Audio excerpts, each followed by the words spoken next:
Okay, welcome everyone. This regular meeting of the Central Berkshire Regional School Committee will now come to order on January 24th, 2019 at 7 p.m. Please note the meeting is being both audio and video recorded. Is there anyone in the audience recording this meeting? Seeing none, we're good. And now all who are able, please stand for the Pledge of Allegiance.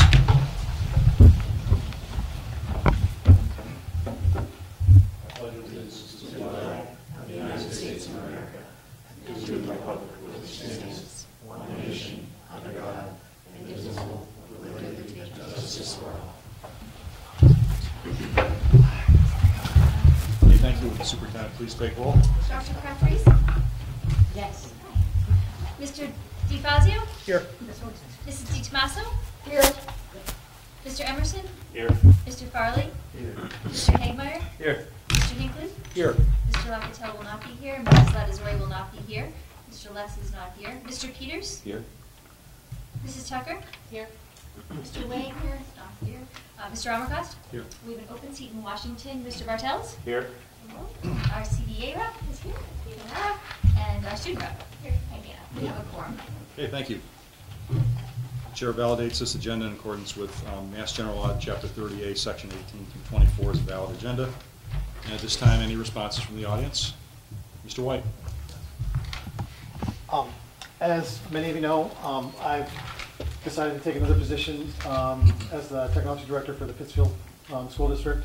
I just wanted to say thank you so much for the opportunity to work for Central Berkshire. My heart will always be in Central Berkshire. All of my kids will have graduated from Central Berkshire as of next year, and I really appreciate the opportunity. Thank you so much, everyone. Thank you, Rick. Thank you. And good luck.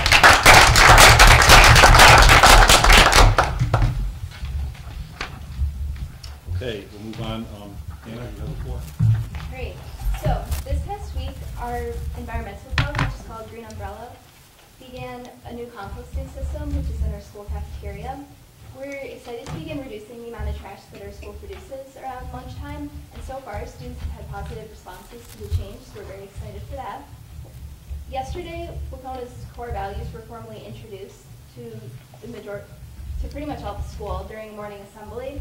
We had a morning assembly in our homerooms where through different discussions and engaging activities, students learned more about what the core values are.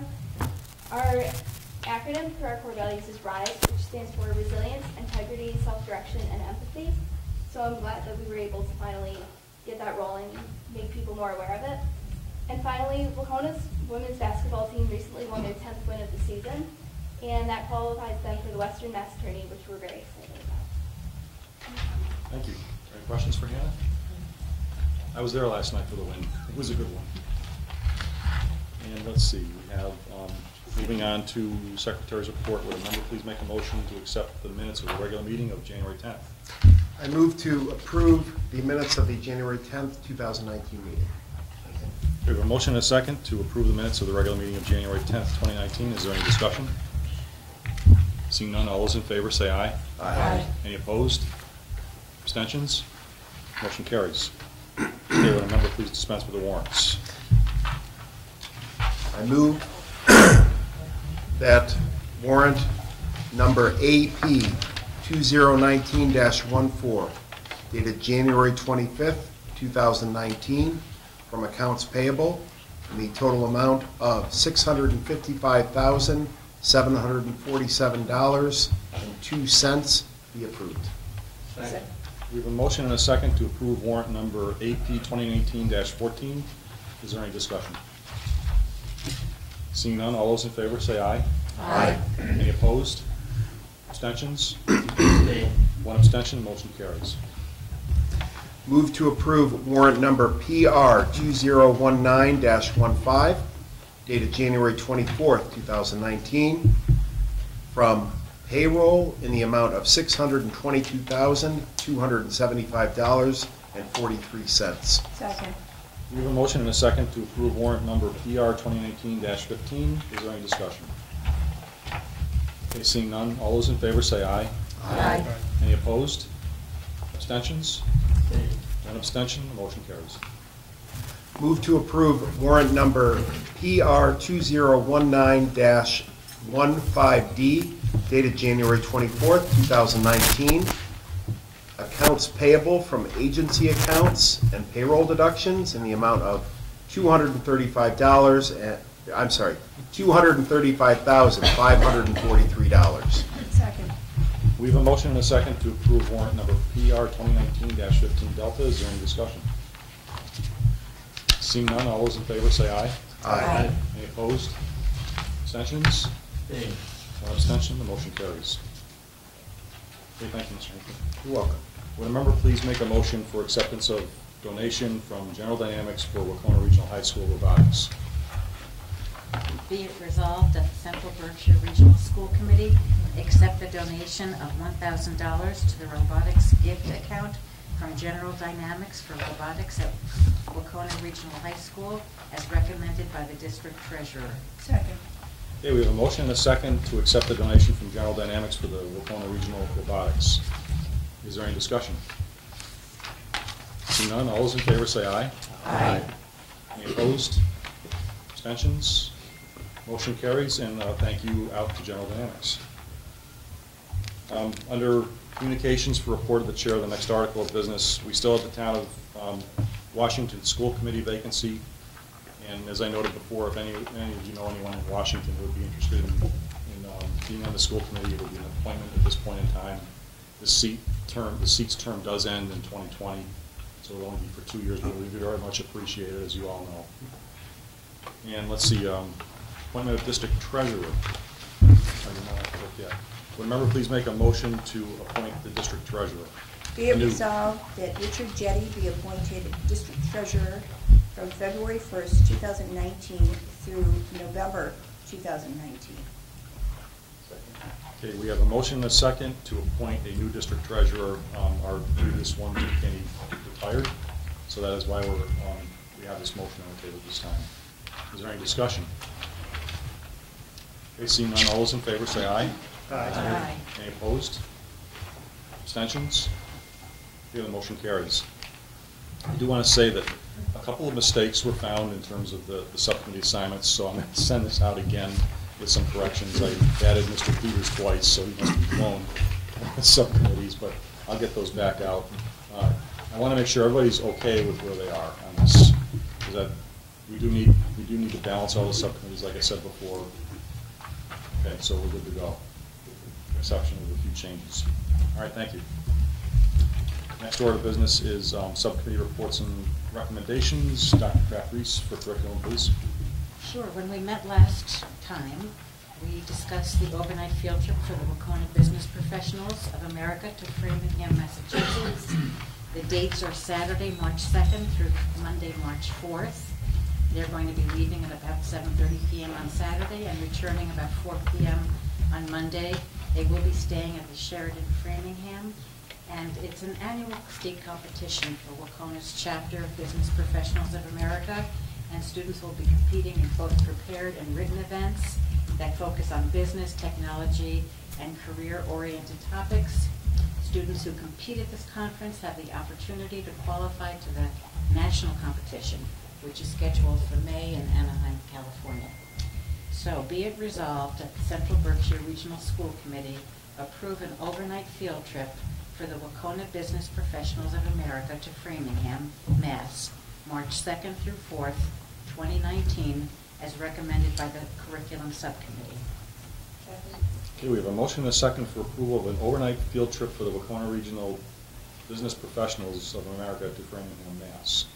Is there any discussion? The one thing I want to mention to new school committee members, or maybe those that don't realize, I think by law the school committee is required to approve overnight field trips. That's why we don't get involved in the day trips. So is there any discussion on this? Okay, all those in favor say aye. Aye. Any opposed? Abstentions? Motion carries. Okay, finance. Okay, so the Finance Subcommittee met on January 15th at the central office, and we had several items on the agenda. One of the things that we discussed was the building status report that Melissa Falkowski had provided to us. And it was about, look here, 13 pages long. It was a PowerPoint presentation, and the highlights of that presentation were that the district administration performs walkthrough inspections of all the schools 3 times a year. The district currently uses an online ticket system for maintenance requests, and the ticket system tracks those requests. Although currently not all the staff are currently using the ticket system, but they are encouraged to do so. The overall building conditions were summarized as follows. Beckett, Washington, and Kittredge are above average. Craneville and Nessacus were rated average due to some upcoming repairs that need to be done. And Wacona needs improvement. Future projects for Beckett, Washington, and Craneville also include security improvements for the front entry for the safety of the students. The next item that we discussed was the 2020 budget discussion. Melissa Falkowski opened the discussion by stating that the budget will change following the insurance decision by Berkshire Health Group on January 28, 2019. And several committee members had questions about the budget, specifically in reference to the purchase of a special ed van, the professional development budget, and the use of rural aid. Some of the committee members also expressed concern about town assessments exceeding 2% in our current environment where we're considering the school building project. And the committee recommended that the town assessments should be targeted at 1.5% rather than 2%. Mr. Galakatel also suggested that future budget presentations should include FTEs rather than just numbers in schools, but showing what the FTE result is. The rural aid information discussion then took place. Melissa Falkowski explained the planned use of the rural aid funds, specifically that the funds have to be spent by June 30th, 2019. The amount of $246,000 in rural aid funds would be allocated as follows. Technology needs $115,000. Security upgrades to 3 elementary schools, $53,000. Additional special ed teacher at Craneville, $40,000. And the purchase of a special ed van for $38,000. The subcommittee voted to recommend to the full school committee that the superintendent's proposed rural aid expenditures be approved, and I will be making a motion to follow.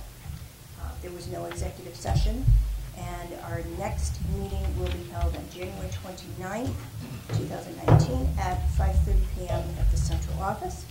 Topics for discussion at that meeting will be the fiscal year 20 budget, insurance, and an executive session to approve past minutes from an executive session. Any questions?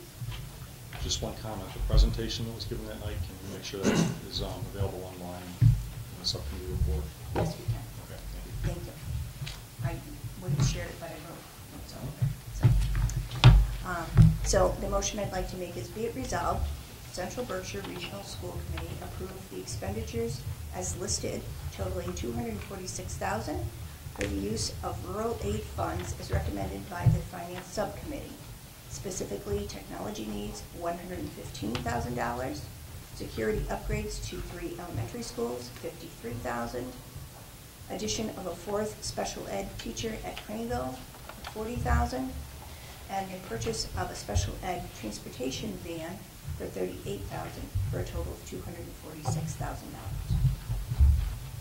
Second. Okay, thank you. We have a motion and a second for approval of the allocation of rural aid funds. Is there any discussion? Seeing none, all those in favor say aye. Aye. Any opposed? Abstentions? Motion carries. Any further report from policy or from finance? Right? Oh, no. All set? Yes, Okay, thank you. All right, move on to policy. We have not met. We will be meeting soon. The plan will be to bring forward an update on the strategic plan by the March 28th meeting. I don't want to do the March 14th meeting because that's the final budget, so we'll do the 28th. We'll give everybody an update where we are on the strategic plan at that meeting. Okay, thank you. And personnel. Well, Mr. Lechtel isn't here tonight, but I'm going to be requesting that we go into executive session. So be it resolved Do you want to do that at the end of the meeting? at the end of the meeting. Okay. Yes. So we Is can that wait till okay? the end of the meeting. Gotcha. If the committee doesn't object. Okay, that way we can adjourn from executive session. Perfect. Is that it? That's it. Okay, safety and wellness. We have not met. I think there's some discussion as to a representative from the school committee, maybe even from this specific subcommittee, to serve on the school health advisory committee, which is something I've done for the past couple of years. It's a wonderful group of people. They do tend to like to meet after school hours. That way they have a better representation of, their members there. For me, that was difficult to do, so they were making the meeting later, and attendance for them was dropping off. So if anyone is interested, it really is a good committee. We meet 4 times over the course of the year. Mostly the school nurses, food services, and the school assistant counselors are the ones who are represented. And also Carrie. Thank you, Carrie. What last name? Mason. Thank you. I always forget her name. Carrie Mason, who works at the high school. And the meeting obligations are, what, just a couple times a year? 4. 4 times a year? They meet about 4 times a year. She will send out a survey to see what works for everyone. Okay. Meetings usually last about an hour. So they usually start about 3:30, 3 o'clock? They've been starting at 5. Or 5? Okay. But I think they would like to meet closer Earlier. to the end of the school day. All right. So I can't really speak for them as to when they would continue to meet. So if anyone is interested in this need, let us know. And I think it would be, if somebody from safety and wellness were interested, it would be a good connection. Yeah, I agree. But it doesn't have to be. Okay, And that's all. thank you. All right, the Wacona Building Project. We had a meeting tonight, and it was to address a reconsideration of the geothermal project, or the geothermal aspect of the school building. And it was fairly well attended by the public. About 50, I would guess 40 to 50 people were there. I might be overstating that a little bit, but at least I think 10 spoke, more in favor of geothermal than against. We held, I wanted only 10 minutes, but it went to 26. That's okay. We want to hear what the public has to say. And we did run it parliamentary-wise. I mean, the building committee had been very generous in terms of interaction with the public and letting them ask questions and that. Tonight we wanted to stick to procedures, so that's what we did, and it worked out well. No one seemed to be too concerned about it or concerned at all. There was a lot of good dialogue, a lot of good deliberation on it, for and against. I want to note that Anna Duquette, one of our students at Wacona, took a position for it, which was really not where we were going, for keeping it, and she did a really great job. So that takes a lot of courage, to stand up in dissent against something like that. So great for her, and I think everybody heard what she said in the room. If we had the resources in the communities to do it, we would do it. But it was one of those things that just became the tipping point in many towns. And I spoke. I don't like seeing my name in the paper, and twice in a week is way too much. But you got to advocate for it when the committee makes a decision, and that's what I did. And I believe what I said. If we could do it, we would do it. If I could do it at my house, I would. But it's an expensive undertaking, and honestly, it came down to the fact that it was the price, the price tag, which was $2 million, and it was the payback. I think that people didn't see the return on investment right away, even though there was a granted, there's a return on investment in terms of the environment, but, you know, it's where you have to pay for this that makes the difference with some people. And I noted at the meeting, I'm sorry that it had to come down to something like that for a building. And it'd be sad if people voted for or against because of the decision that was made tonight. It ought to be on the merits of the school building itself. But that's where it is, and geothermal is out. It's the baseline's back in. That doesn't mean there won't be air conditioning in the school. The new school will be air conditioned. So it's not going to be throughout. I think there's a few areas of the school that don't get that, but they all have the ventilation, which, you know, the current Wacona does not have. So there's still a lot of benefits, and it still leads silver, so there's still a lot of environmental advantages to the building being built. Insulation, just the whole envelope is going to be tighter than what we have now. So that was it. We move on. DRA and Skanska know what they have to do now in terms of getting the final pricing in place, so we ought to hear about that at the end of this month, the beginning of next month. We take the vote on the 14th. The school building committee takes the vote on what the final dollar value is for the warrants to go to the towns, and then the school committee is the only body that can officially ask for the warrant, so that we'll be doing that on the 14th as well. So happy Valentine's Day with that. I'm sure we'll make up the Valentine's Day celebration some other time, but it's a really important vote that night. And then there's going to be a big informational campaign that goes out in March, and then the vote's going to be on April 6th, Saturday, April 6th. It will be a ballot vote, and I think we've got the language prepared for the ballot and the motions. So there's official. The motions are official in accordance with MSBA and the bond council, so they have to agree on that, and that's what will go in. Will absentee ballots be available for people who are not here? So I had that question from Jared Shannon. I looked last year, and I think the ballots were printed by the towns. Now, this is an expense to the school district. It's not huge.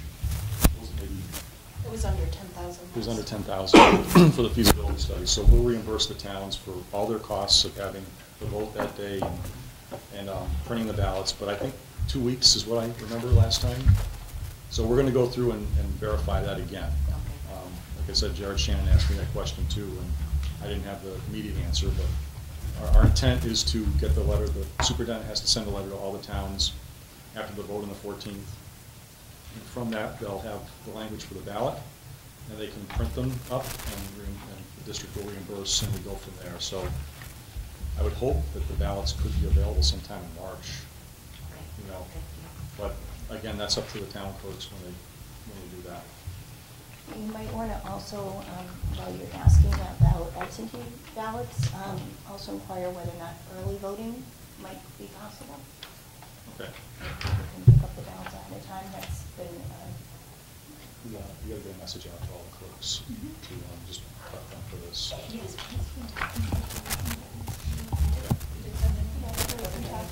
All right. So it started. Thank you. Good. John, did you say that the committee took a vote in the geothermal and out? Yes. So baseline is back in. The original design, which was a conventional either heat either gas or oil-fired furnace and a conventional chiller driven AC.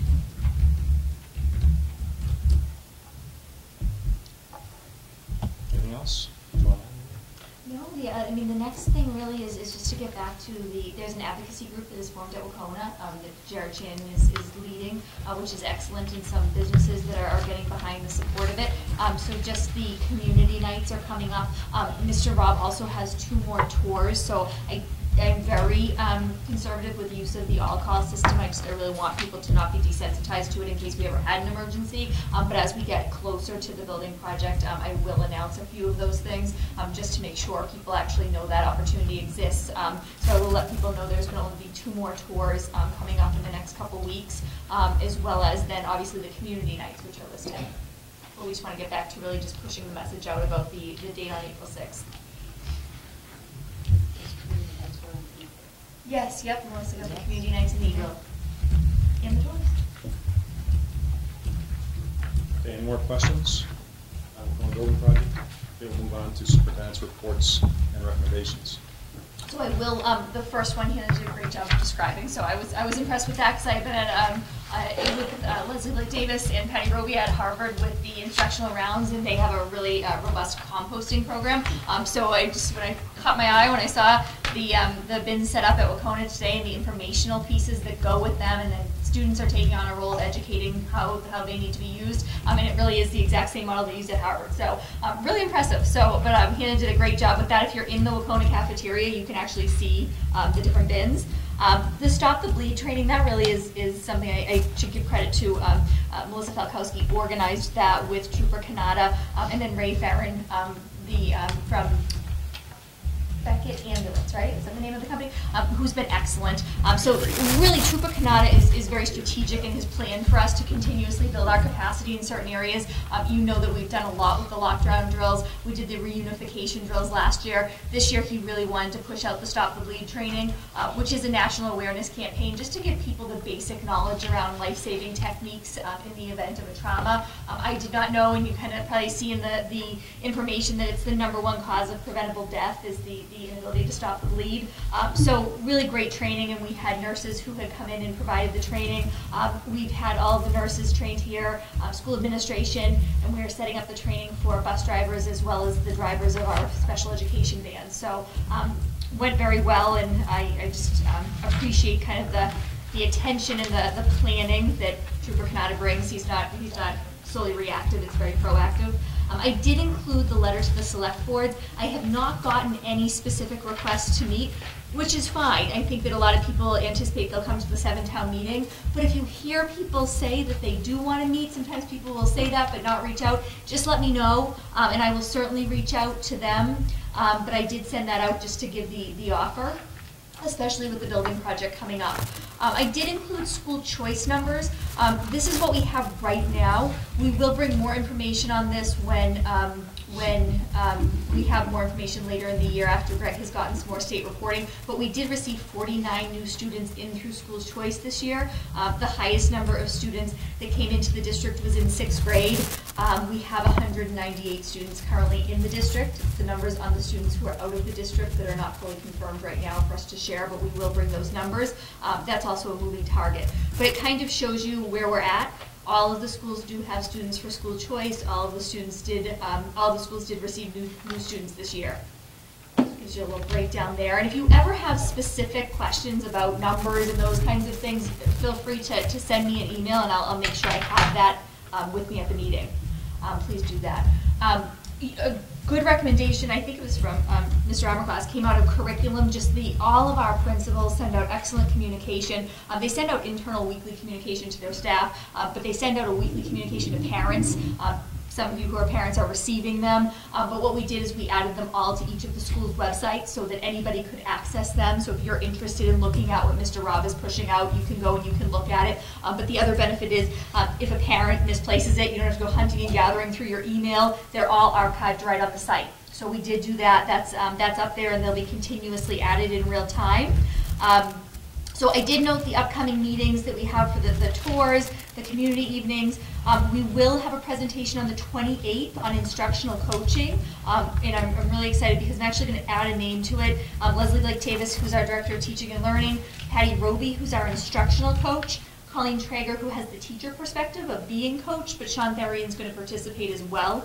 He does some coaching in his role as a science coordinator. So we'll have a few different perspectives.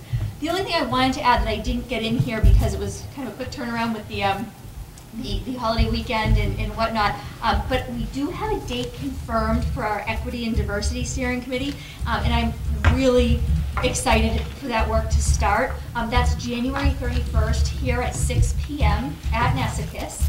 It'll be from 6 to 8 p.m. Gwendolyn Van Sant, who is the co-founder and executive director of Multicultural Bridge, will be facilitating our work going forward. So it'll be several years worth of work. This is really long-range planning kind of work. We want to be sustainable. We don't want to be reactive. We want to be proactive.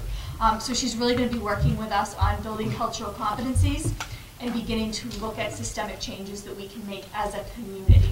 and we have really good community representation. I did send out an email because we really are looking, we want to encourage everybody to participate who has an interest. This is the kind of thing you never want to kind of discourage or turn anybody away. I do want Gwendolyn to have a manageable number of about 15 people. So if I've kind of said to people, we have a lot of people, so if you're interested, we're going to give other opportunities, but the steering committee we want to keep to 15. But we do really want to make sure that if there is anybody, and I know this is obviously hopefully going to be shared in homes via the TV, if there are people who have had experiences in the district where they feel they've been presented with barriers or biases, that they know this is an opportunity to really participate and have a voice in a safe setting around proactive work with this. So we really want to encourage people who are looking for that kind of a vehicle to come forward and participate. But yeah, I'll give you a report on it and share about how it goes, but we're excited to get that going. And Barbara's participating, and Dick Lacatelle, Roberta McCullough-Dews, who you met, who talked with the committee, is participating. A couple of other parents, community members. Allison Peters is participating. Chief Coe is participating. So we've got a really pretty comprehensive 2 students. So I'm excited. I'll include the full list of who attended in the materials in the next report. At Nessacus right here. 2 hours, 6 to 8. It'll be about a bi-monthly commitment between now and June. And what is the first meeting? January 31st January at 6.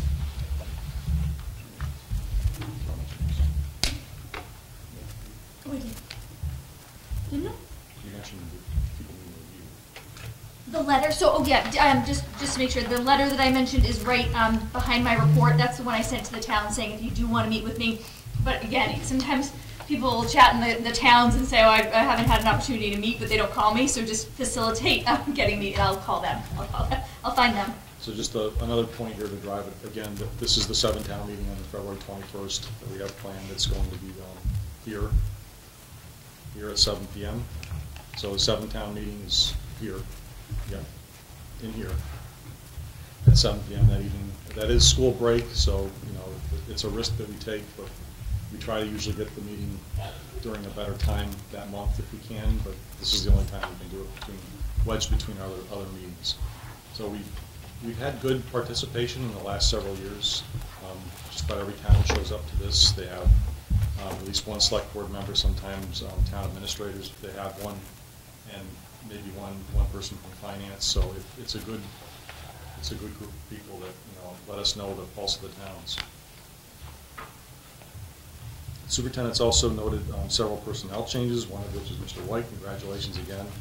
And I'm not aware of any old business or new business. Again, if there's any business that you want to have added to the agenda, let us know. We'll be coming up with the agenda for the 14th this week, probably, on Friday. So, but that doesn't mean we can't add something in the week to follow. And at this time, I believe we have to go into executive session, and from that we will adjourn. So, actually, before everyone goes, if we're going to, remarks for the good of the committee, we'll do that first, and then we'll go. So does anyone want to make any remarks? Okay, thank you. We'll go into executive session. Be it resolved that the Central Berkshire Regional School Committee goes into executive session at 7:33 p.m.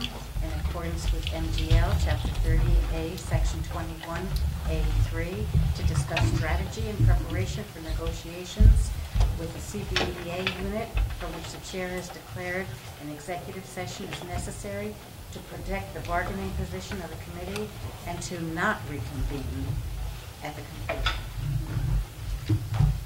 Second. Okay, we have a motion and a second to go into executive session. The superintendent will take a roll call. Dr. Crabtree?